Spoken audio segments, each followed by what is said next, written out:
এবং গতকাল রাতে যে বর্বরচিত আক্রমণ শিক্ষক সমাজের উপর হয়েছে, এই ধরনের আচরণ আমি অন্ততপক্ষে বিগত দিনে কোনো রাজ্যে, সেই রাজ্যের শিক্ষক সমাজের উপর হতে পারে। এই আক্রমণ অত্যন্ত বর্বরচিত এবং পরিষ্কার বোঝা যাচ্ছে তৃণমূল কংগ্রেসের অঙ্গুলি হেলনে রাজ্যের পুলিশ তৃণমূলের ক্যাডার হিসেবে এই কাজ করেছে। এই কাজের জন্য আগামী দিনে আমার মনে হয় এই পুলিশের উপর মামলা হওয়া উচিত এবং আমি মহামান্য কলকাতা হাইকোর্টকে অনুরোধ করব সুমোটো এই বিষয়টি নেওয়ার জন্য। যেভাবে আইন শৃঙ্খলা ভাঙার নাম করে শিক্ষক সমাজের উপর যেভাবে আক্রমণ হয়েছে, পা ভেঙে দেওয়া হয়েছে, কারো হাত ভেঙে দেওয়া হয়েছে, শিক্ষকরা রক্তাক্ত হয়েছে, এটা মেনে নেওয়া যায় না। কোনো সভ্য সমাজে এটা মেনে নেওয়া যায় না। আমরা দেখেছিলাম সত্যজিৎ রায়ের সিনেমা হীরক রাজার দেশে যে রাজার নির্দেশে পাঠশালা বন্ধ করে দেওয়া হচ্ছিল। আজকে মনে হচ্ছে মমতা বন্দ্যোপাধ্যায়কে দেখে যে মমতা বন্দ্যোপাধ্যায় সেইভাবে উদয়ন পণ্ডিতদের কণ্ঠ রোধ করতে চায়। রাজ্যকে কেস করা হয়েছে উল্টে পুলিশের তরফ থেকে সরকারি সম্পত্তি নষ্ট মামলা।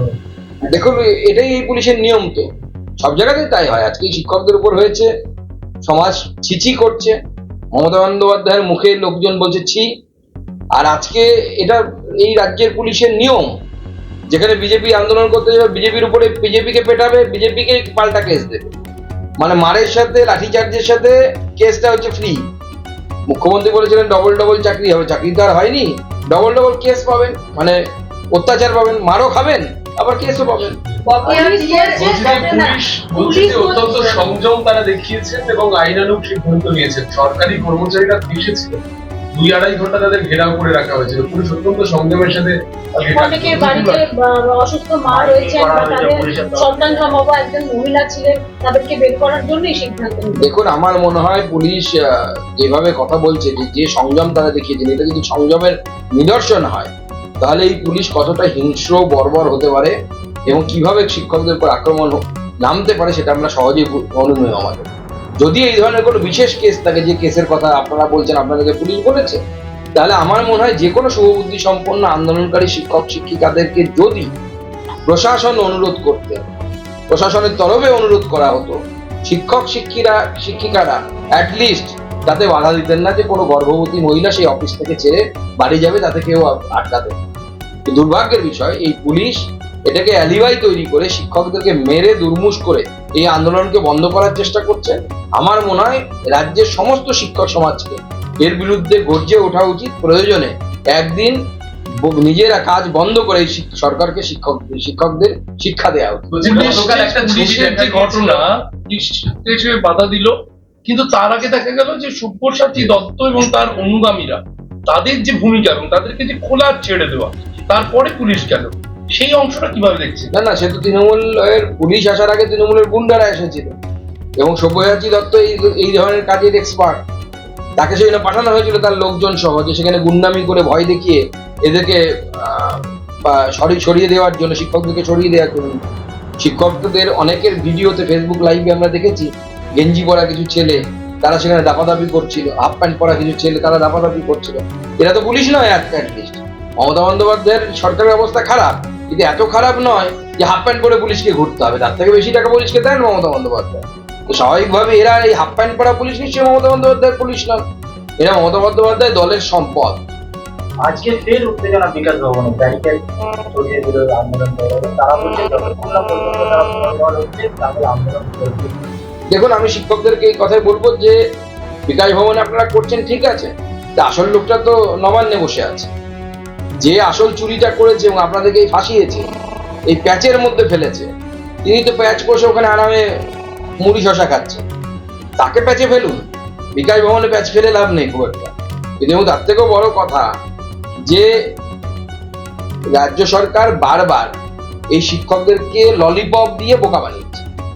আপনারা কতদিন ললিপপ আমরা খাবেন আমরা জানি না। আমরা প্রথমে বলেছিলাম যে যতই ললিপপ দিক এই রাজ্য সরকার, কিন্তু বাস্তবিকতা হচ্ছে এই শিক্ষকদেরকে মমতা বন্দ্যোপাধ্যায় বৈধ অবৈধ লিস্ট না দেওয়ার ফলে তাদেরকে এমন জায়গায় ফেলে দিয়েছে যে আগামী দিনে এদের পরীক্ষায় বসতে হবে। আর শিক্ষকদের মূল দাবি যে তারা পরীক্ষায় বসবেন না, যারা যোগ্য শিক্ষক তাদের দাবিটা যৌক্তিকতা আছে, আমরা অস্বীকার করছি না। কিন্তু এই সরকার এমন প্যাচে ফেলেছে, আইনি প্যাচে ফেলেছে, আইনি জটিলতায় ফেলেছে যে তাদের পরীক্ষায় বসা ছাড়া আর কোনো উপায় নেই। এই জায়গায় এই রাজ্য সরকার ঠেলে দিয়েছে এই শিক্ষকদের। সুপ্রিম কোর্ট আজ নির্দেশ দিয়েছেন বকেয়া বিয়ের 25% মেটাতে হবে অবিলম্বে। দেখুন, আমি তো মনে করি যে সুপ্রিম কোর্ট প্রথমে আদেশ দিয়েছিল 50%, 50%।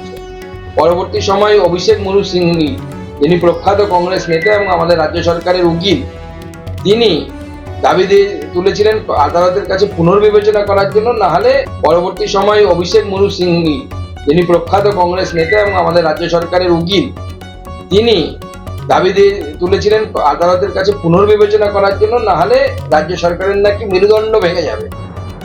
তো স্বাভাবিকভাবে সুপ্রিম কোর্ট এই বিষয়ে বিবেচনা করে 25% দেওয়ার কথা বলেছে এবং সেটা অবিলম্বে। আমরা মনে করি যে পারলে মানে নিয়ম অনুসারে পুরোটাই দিয়ে দেওয়া উচিত। 100% যে ডিএ বকেয়া, সেই বকেয়া ডিএ মেটানো উচিত। কিন্তু যেহেতু কোর্ট রায় দিয়েছে 25%, তো 25% দিয়ে অবিলম্বে শুরু করুন, ধীরে ধীরে 50% এবং তারপরে 1 বছরের মধ্যে পুরোটা দিয়ে দেবেন। 2017 বার এই মামলা জটিল হয়েছে ক্রমশ। রাজ্য সরকার বারবার বলেছে যে রাজ্যে বিনিয়োগ আসছে, জোয়ার আসছে, অর্থনৈতিক কোন রকম সমস্যা নেই। অভিষেক মনু সিংভি বলছেন যে রাজ্যের অর্থনৈতিক মেরুদণ্ড ভেঙে যাবে। কিভাবে দেখছেন? দেখুন, এটা থেকে বোঝা যাচ্ছে যে কোর্টের সামনে তার মিথ্যে কথা বলবে না রাজ্য সরকার। স্বাভাবিকভাবে বোঝা যাচ্ছে যে রাজ্য সরকার এই যে অর্থনৈতিক জোয়ারের কথা বলেছে, সেই জোয়ারটা আসলে জোয়ার বাজরার জোয়ার হতে পারে, জোয়ার ভাটার জোয়ার আসেনি। তো স্বাভাবিকভাবে এই রাজ্য সরকারের অর্থনীতি ভিখারিতে পরিণত হয়েছে। এই রাজ্য সরকার এই পশ্চিমবঙ্গকে এই মুহূর্তে ভিখারিতে পরিণত করেছে এবং তার ফলে এই টাকা শোধ করার জন্য কেঁদে কুলে উঠছে বারবার যে আমরা এই টাকা দিতে পারবো না। এবং এই টাকা অধিকার কর্মচারীদের, এবং এতবার পিছিয়েছে এই মামলা। বিজেপি প্রথম থেকেই আমাদের কর্মচারী পরিষদ থেকে শুরু করে বিভিন্ন সংগঠন এর সাথে যুক্ত ছিল, তারা সমানে সংগ্রাম চালিয়ে গেছে। তারা একের পর এক ডেট পেয়েছে।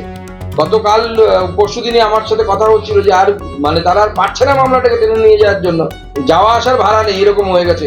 রিটায়ার্ড সরকারি কর্মচারীরা তারা লড়ছেন এই ডিএর জন্য, আমাদের কর্মচারী পরিষদের যারা নেতা আছে তারা লড়ছেন। এইরকম পরিস্থিতি তৈরি হয়ে গেছে আজকে। তারপরে যে কোর্টের এই রায় এসেছে, সুপ্রিম কোর্টের এই রায় এসেছে, এই রায়কে আমরা স্বাগত জানাচ্ছি।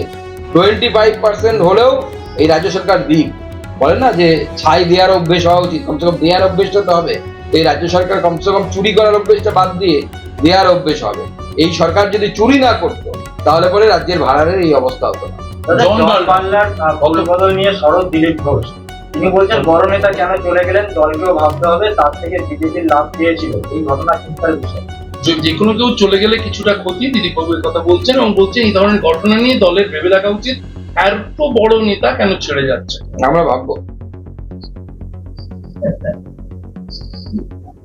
দিলীপ বাবু আপনাকে দলীয় ভাবে কিছু জানিয়েছেন এই জন বার্লার চলে যাওয়া নিয়ে ভেবে দেখা? দলের ভেতরে যিনি বাইরে বলছেন, আপনি সার্বিকভাবে জন বার্লার চলে যাওয়া রাজ্য সভাপতি, আপনি আপনি আপনার সঙ্গে একসময় তিনি সাংসদ ছিলেন, চলে গেলেন। স্বাভাবিকভাবে একজন লোক চলে গেলে তো খারাপ লাগবে, আমার খুব খারাপ লাগছে। কারণ আমার একসাথে আমার বন্ধু ছিলেন, একসাথে আমরা বন্ধু ছিলেন বলতে একসাথে আমরা লোকসভাতে নির্বাচিত হয়েছিলাম। তো চলে গেলে তো খারাপ লাগবে, তবে আমার মনে হয় বেশি দিন ওই জায়গায় থাকতে পারবে না।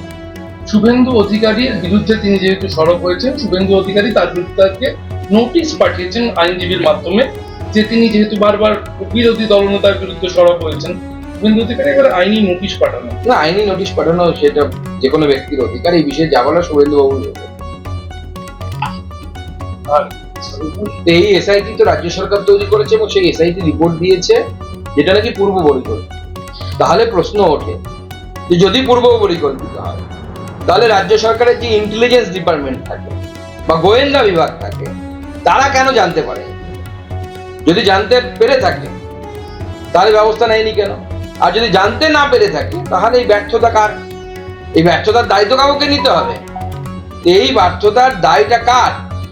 সেই ব্যর্থতার দায়টা কি মুখ্যমন্ত্রী নেবেন, নাকি আমাদের হোম সেক্রেটারি নেবেন, নাকি ডিজি পুলিশ নেবেন? কাউকে না কাউকে তো নিতে হবে ব্যর্থতার দায়। এই কারো একজনের ব্যর্থতার জন্য তো এই দুজনের প্রাণ চলে গেল, এতগুলো মানুষের বাড়ি ভেঙে দেওয়া হলো, বিয়ের সোনার গয়না লুট হয়ে গেল, বই থেকে শুরু করে সার্টিফিকেট কিচ্ছু বাকি নেই, পুড়িয়ে ছাড়খাড় করে দেওয়া হয়েছে। যে দায়ী তাকে দায় নিতে হবে। যে পুলিশ লাঠিচার্জ করছে তারা আবার আজকে প্রেস কনফারেন্সে একটা তাৎপর্যপূর্ণ লাইনও বলছেন, চাকরি হারাদের বেদনা অনুভব করে পুলিশ। পুলিশের সাংবাদিক সম্মেলনে এই ধরনের লাইনও দেখা গেছে। হ্যাঁ, পুলিশের যা অবস্থা এখন মনে হচ্ছে কোনো রকমে ড্রেসটা খুলিয়ে, খাকি ড্রেসটা খুলিয়ে পায়জামা পাঞ্জাবি পরিয়ে তৃণমূলের ঝান্ডা হাতে ধরিয়ে নামিয়ে দিলেই হয়ে গেল। কালীঘাটে গিয়ে একদম জিন্দাবাদ জিন্দাবাদ করবে দিদিমণির বাড়ির পাশে গিয়ে। এই অবস্থায় তো হয়ে গেছে রাজ্য পুলিশের। নেতা না পুলিশ, এরা সেটাই বোঝা যাচ্ছে না। এরা অফিসার নাকি নেতাগিরি করতে এসেছে।